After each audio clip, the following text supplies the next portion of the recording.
श्रीमन नारायण भगवान की जय।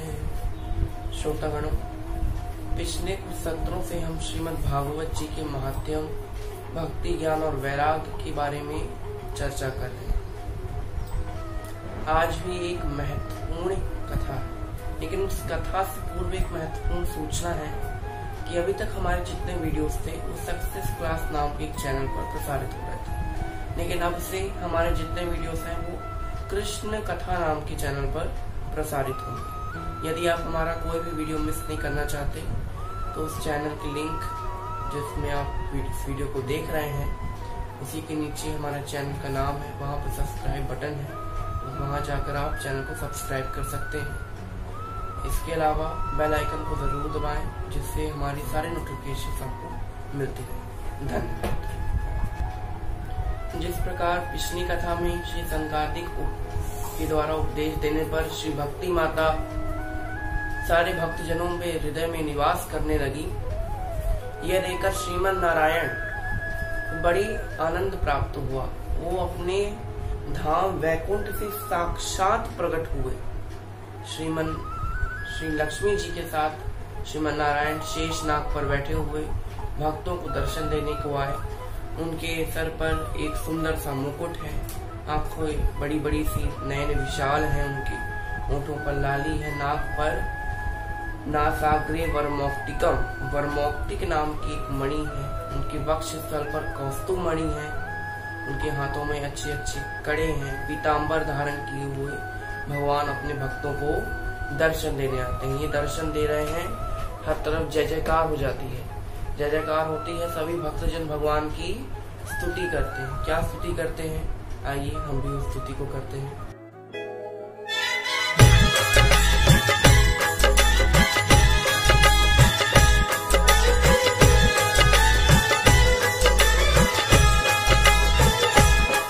कितनी ही बार दयानिधि ने, कितनी ही बार दयानिधि ने संसार को आके उबार लिया। जब जब धरती पर धर्म घटा तब तब प्रभु ने अवतार लिया। करो हरि दर्शन, करो हरि दर्शन, करो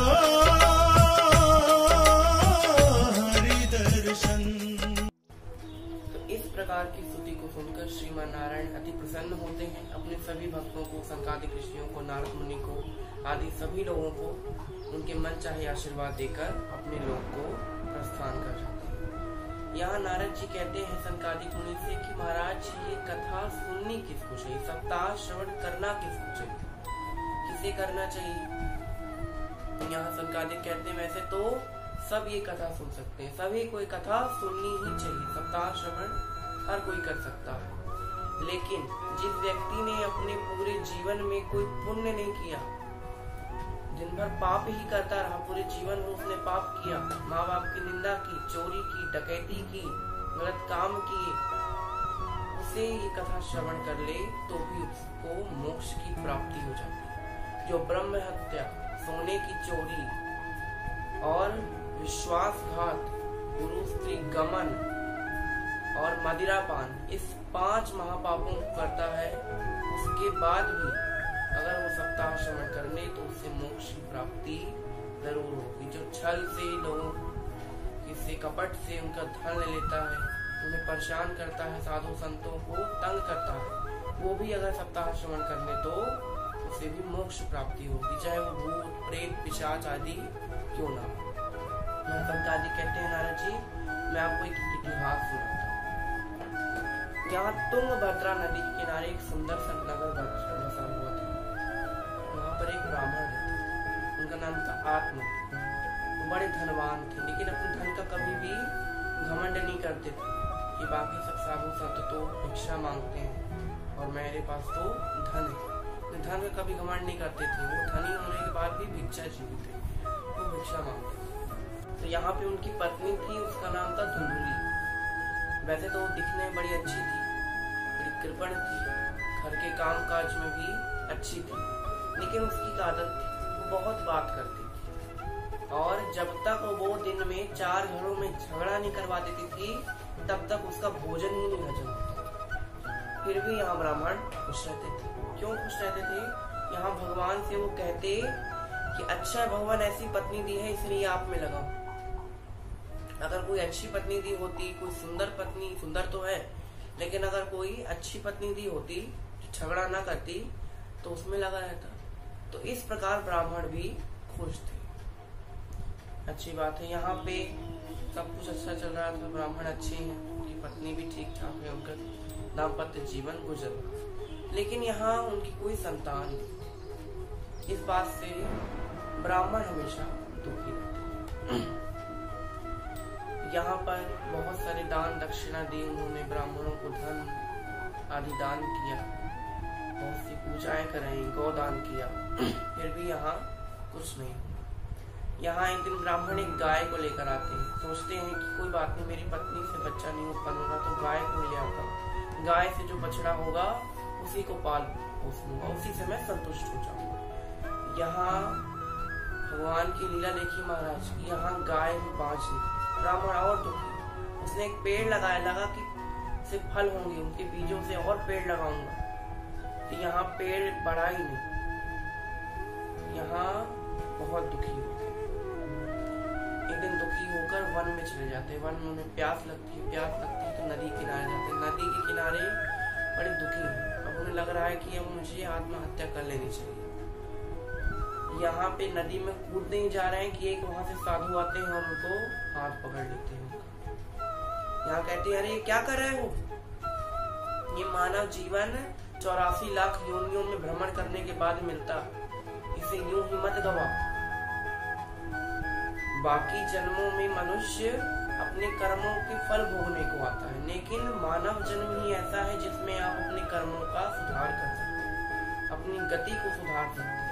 स्वर्ग और नरक जाने का निर्णय आपके ऊपर इसी जन्म में होता, बाकी किसी जन्म में नहीं होता। शेर को देखा है कभी भगवान की प्रार्थना करते? नहीं देखा। भालू को नहीं देखा, किसी जानवर को प्रार्थना नहीं करते। अच्छी बात है। यहाँ ऋषि बहुत समझाते हैं कि देखो ये सब मत करो। पूछते हैं क्या कारण है, क्यों तुम दुखी हो? तो बताते हैं महाराज मेरी संतान नहीं, मैं बड़ा दुखी हूँ। यहाँ ऋषि नेत्र बंद करके क्या देखते हैं कि ब्राह्मण तुम्हारे 7 जन्मों तक कोई संतान है ही नहीं तुम्हारे भाग में। तो और रोने लगता है कि बताइए, मुझे लगा कि अगले जन्म में होंगे, या तो 7 जन्म भी नहीं। यहाँ ऋषि कहते हैं कि देखो ब्राह्मण, तुम स्त्री पुत्र धन घर आदि का मोह त्याग दो। ये सब ज्यादा दिन तक नहीं रहने वाला। ज्यादा दिन तक कौन रहता है? भगवान में रहो, संत जैसा व्यवहार करो, इस मोह माया रूपी संसार को छोड़ो। लेकिन यहाँ ब्राह्मण नहीं मानते। ब्राह्मण कहते हैं अगर पुत्र नहीं होगा तो मेरे पितरों को तिलांजलि कौन देगा, मुझे तर्पण कौन करेगा, मेरा श्राद्ध कौन करेगा। यहाँ ब्राह्मण कहते हैं देखो श्रीमन नारायण की भक्ति से मोक्ष प्राप्त हो जाता है, तो मोक्ष प्राप्त हो गया तो ना कोई श्राद्ध की जरूरत, ना कोई तिथि की जरूरत। तो जब अपना कल्याण खुद कर सकते हो तो दूसरों पे निर्भर क्यों? तुम श्री हरि की भक्ति करो तो पुत्र स्त्री का कोई काम नहीं रहेगा। फिर भी यहाँ ब्राह्मण नहीं मान रहे, रो रहे। उनको लगता है ऋषि को दया आ जाती है और ऋषि उन्हें एक फल देते हैं। कहते हैं इसमें मैंने अपने सारे जीवन में जितनी तपस्या की है ना, उस सभी का मैंने इसमें तप भर दिया। ये तपोबल का एक फल है। तो ये फल जो है तुम अपनी पत्नी को खिला देना, इससे तुम्हारी पत्नी गर्भवती हो जाएगी। लेकिन इससे कहना जब तक बच्चा नहीं हो जाता तब तक वो सत्य अहिंसा के मार्ग पर चले, बाहरी भीतरी की शुद्धि का ध्यान रखे, भगवान पर विश्वास रखे, दया करे, दान करे, ये सब करते हैं। यहाँ ब्राह्मण घर लौट कर आते हैं बड़े प्रसन्न। पत्नी कहती है आप बड़े प्रसन्न क्यों हो भगवान? तो आप गए थे तब तो इतने दुखी थे। यहाँ ब्राह्मण बताते हैं सारा वृत्तांत की ऋषि मुझे फल दिया वगैरह वगैरह। अच्छी बात है। यहाँ पे ब्राह्मण बताते हैं अपनी पत्नी को कि कुंडली ये फल उन्होंने दिया, ये फल खा लो तुम गर्भवती हो जाओ। यहाँ धुंधली कहती है मन में अपने, पता नहीं कहाँ से फल लेकर आए हैं, क्या होगा, इससे गर्भ हो अभी नहीं, कहीं फल में विष तो नहीं मिला है। मान लो अगर गर्भ हो भी गया, मान लो अगर 9 महीने नहीं हुआ तो सुखदेव मुनि महाराज की तरह 16 साल तक रह गया तो ये सब वो सोचने लगती है। कहती है अच्छा मान लो अगर मैंने 9 महीने गर्भ धारण कर भी लिया तो गर्भ के बाद जो 10वें महीने में जो अत्यंत पीड़ा होती है उसे कौन सहे। अच्छा पीड़ा भी सह नहीं माने, अब बच्चे हो गए तो अब बच्चों के पीछे लगे रहो तो 3-4 साल तक, जब तक वो अच्छे से चलते फिरते नहीं, समझने नहीं लगते, तब तक उनके पीछे पीछे रहो, खाना खिलाओ, सुलाओ, आदि आदि कार्य करो, उन्हें गुरुकुल भेजो, शिक्षा दो, विवाह करो, बहुओं को लाओ, बहुओं को काम सिखाओ, ये सब मुझसे नहीं। बड़ा दूर का उसने सोचा और फल जो है वो गाय की टोकरी में डाल दिया। जब पति ने पूछा कि खा लिया तो बोली हाँ मैंने खा लिया। यहाँ पे उसकी बहन आती, बहन कहती है, बहन को सब बताती है ये वृत्तांत कि मुझे बच्चा नहीं चाहिए, फिर भी मेरे पति फल लेकर आए। यहाँ बहन कहती है देखो मैं 1 महीने के गर्भ से, तुम्हारे पास धन की कमी नहीं है, मेरे पास पुत्रों की कमी नहीं, मेरे पास पहले से ही कई पुत्र हैं, फिर भी मेरे पास एक पुत्र अभी मेरे गर्भ में फल रहा है। तुम अपने पति से कहो कि तुमने फल खा लिया है, तुम गर्भवती हो गई हो, लेकिन तुम जो बच्चा है वो अपनी बहन की यहाँ जन्म करवाओगे। अच्छी बात ये सब बताती है, लेकिन तुम मुझे धन दे देना, ये ठीक है। अब यहाँ पे ब्राह्मण को बताती है, ब्राह्मण राजी हो जाते हैं।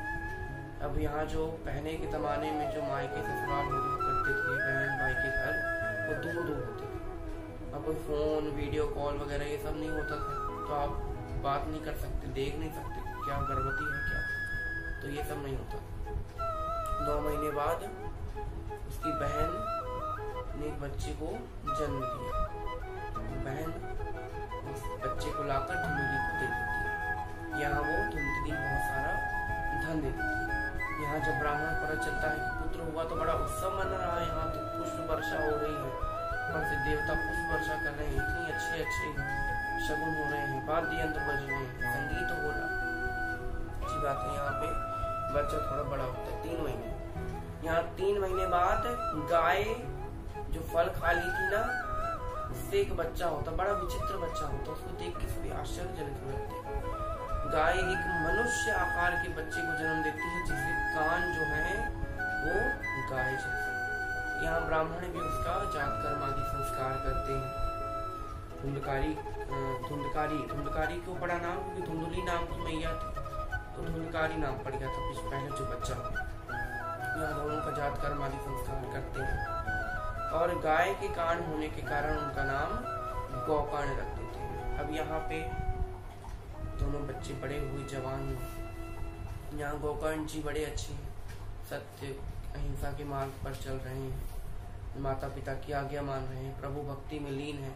और वहीं गोकर्ण धुंधकारी सर्व अवगुण संपन्न। अब अवगुण संपन्न मतलब जान गया, मदिरा पान करना, लोगों को मारना, गलत स्त्रियों के साथ संग रखना, चोरी करना, डकैती करना, तो सभी काम उससे बहुत अच्छी तरह से आते थे। यहाँ ब्राह्मण बहुत दुखी होते हैं कि कैसा पुत्र पाया मैंने। यहाँ ब्राह्मण जो ऋषि थे ना, वो पहले ही बोल गए थे, राजन आपको एक फल तो दे रहा हूँ मैं, पुत्र तो होगा, लेकिन पुत्र आपको सुख नहीं दे। फिर भी वो नहीं माना था, तो ऐसा पुत्र यहाँ बहुत रोते हैं ब्राह्मण। उसके बाद गोकर्ण जी आते हैं अपने पिता के पास। गोकर्ण जी क्या कहते हैं, बड़ा उपदेश देते हैं कि पिता इस संसार में कुछ नहीं रखा, मोह माया को त्याग दीजिए, ये पुत्र है, ये मेरी स्त्री है, मेरा धन है, ये सब कुछ काम नहीं आएगा, ये हरि भक्ति ही आपके काम है। बड़े उपदेश देते हैं। यहाँ पिता वन की ओर चले जाते हैं। यहाँ एक दिन धुंधकारी स्त्रियों को साथ संग रखता था, तो स्त्रियां उनसे बड़े बड़े गहने मंगाती थी, जो मंगाती वो लाता वो कामवश में था, कामातुर था, वो लाता था। यहाँ एक दिन माँ से बोला, बोल धन कहाँ है, नहीं तो तेरे को जलती अग्नि में डाल दूंगा। यहाँ माँ कहती धन तो नहीं है, तो यहाँ पुत्र माँ को मार डालते। यहाँ पे गोकर्ण जी वन चले जाते हैं। यहाँ कौन मरा, कौन बन गया, किसने मारा, उन्हें कोई दुख नहीं, ना उन्हें कोई सुख कि अब हम औलाद हैं, कि हमारी माता मर गई, पिता मर गए, कोई दुख नहीं है। क्यों? क्योंकि उन्हें पता है कि ये सब नहीं रहने वाले ज्यादा से।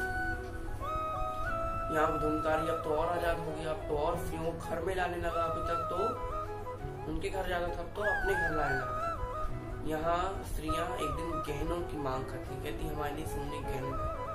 और वो कामवश बहुत जगह चोरी करता है। एक दिन रात में स्त्रियां देखती तो क्या लाया है, देखती तो बड़े बड़े गहने लाए, बड़े बड़े हार। कहती हैं ये इतनी चोरी करता है तो एक दिन राजा तो इसको पकड़ ही लेगा, पकड़ लिया तो हमको ही पकड़ लेगा और मार डालेगा। और अगर इसको मरना ही है तो हम ही मार देते, बताइए। तो वो फांसी लगाती है, उसको मदिरा पान की हुई, उसे कोई होश नहीं है, उसे फांसी लगाती है। फांसी लगाने से नहीं मरता। यहाँ पर उसे विष देती है, विष देने से नहीं मरता। अब यहाँ मर क्यों नहीं रहा है?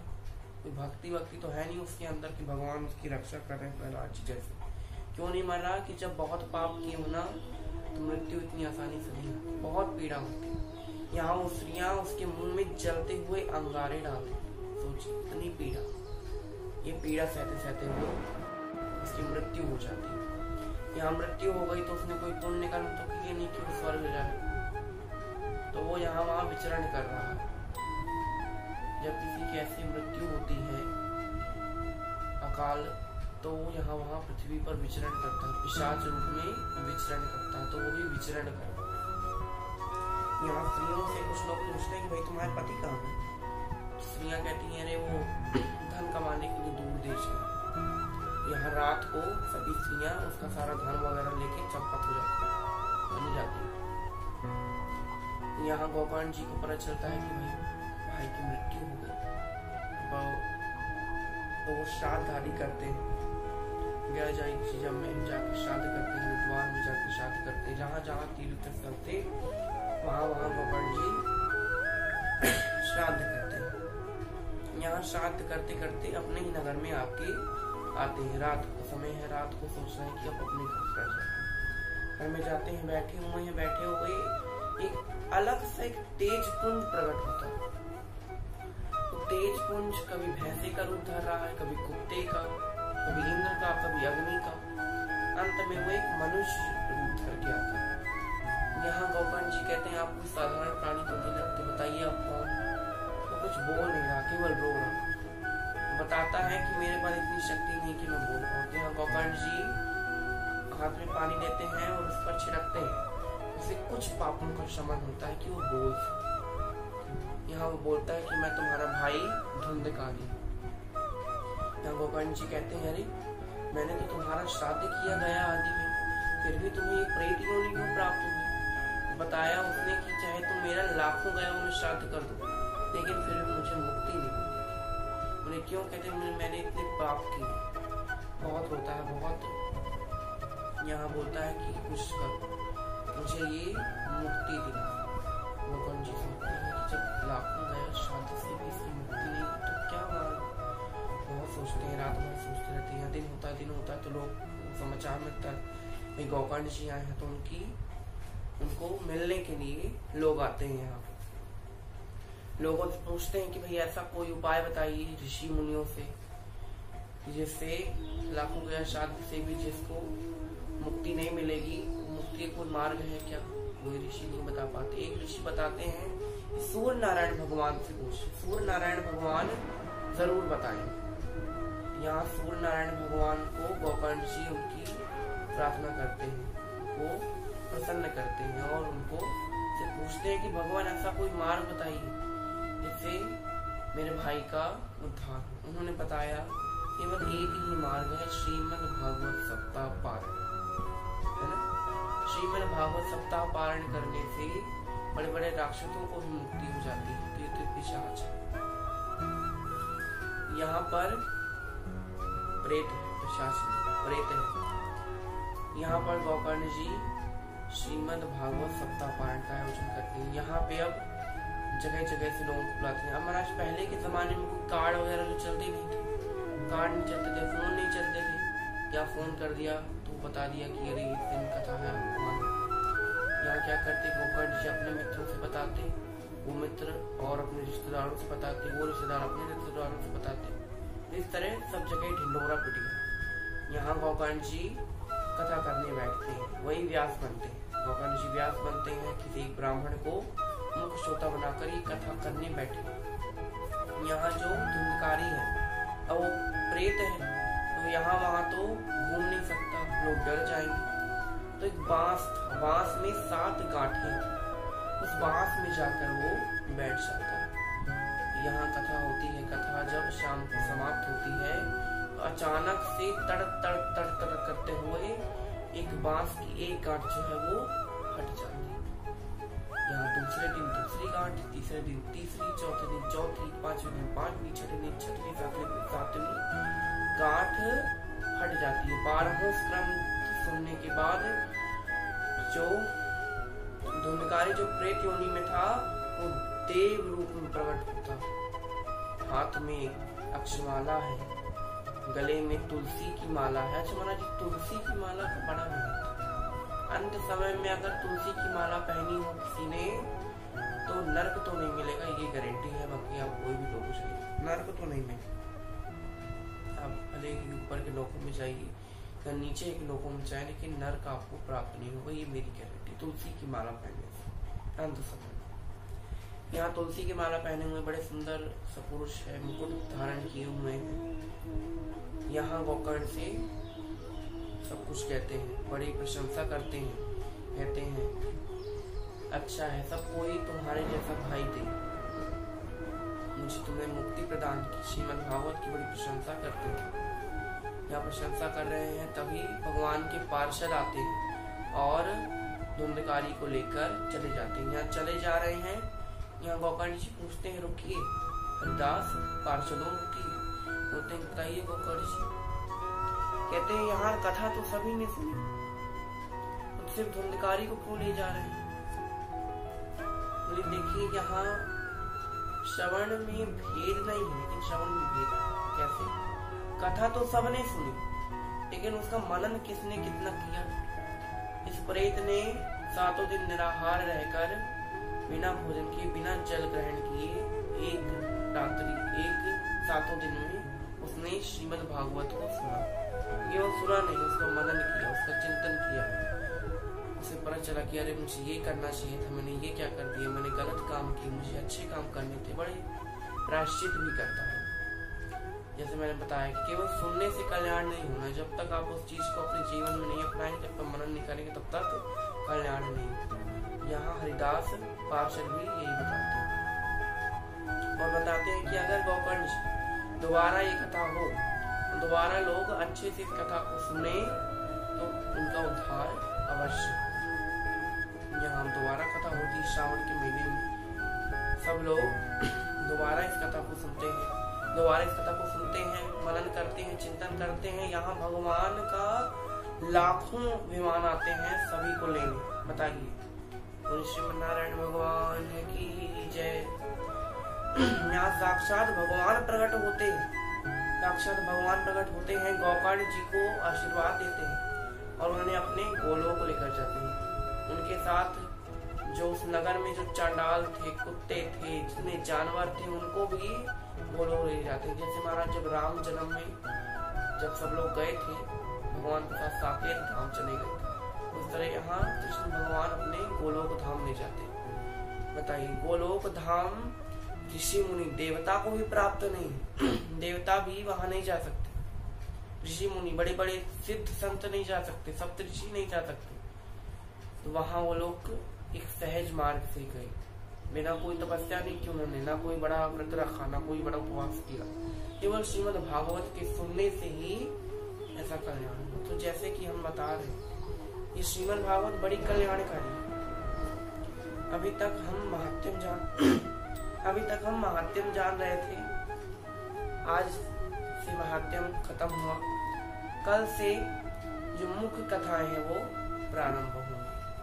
धन्यवाद। आज की वीडियो में इतना ही। आप सबका बहुत बहुत शुक्रिया। श्री भागवत भगवान की है आरती, पापियों को पाप से है तारती। भागवत भगवान की है आरती, पापियों को पाप से है तारती। पापियों को पाप से है तारती।